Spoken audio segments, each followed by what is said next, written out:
আমার জীবনটা আজকে 21 বছরের এই ওয়াজের জীবনে এগুলা যদি সারা রাতও বলি, এই দুঃখের সুখের আনন্দের বেদনার প্রাপ্তি অপ্রাপ্তি,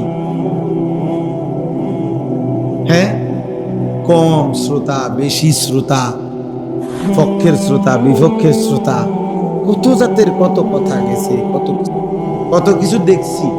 21 বছর তার কম না, আলহামদুলিল্লাহ।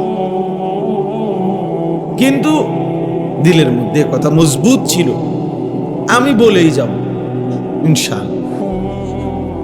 কি এর সুর, কি এর টান, কত সময় আমার কত জনে আরে কোনো একজন বক্তার একটা স্টাইল ধরেন,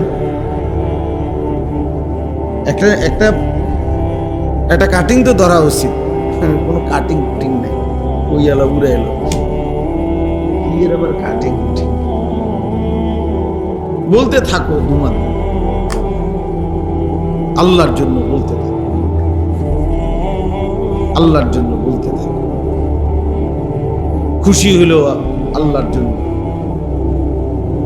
কষ্ট দিলেও কার জন্য, গমে আশিকি তেরা শুকরিয়া, মানে ইশক ও মহব্বতে আল্লাহর ভালোবাসার গম, ব্যথা কষ্ট, এর জন্য শুকর আল্লাহ। আল্লাহ তোমার কথা বলতে গিয়ে কষ্ট পাইছি, তোমার কথা বলতে গিয়ে বাধা পাইছি, তোমার কথা বলতে গিয়ে পাথরের আঘাত সয়েছি, তোমার কথা বলছি।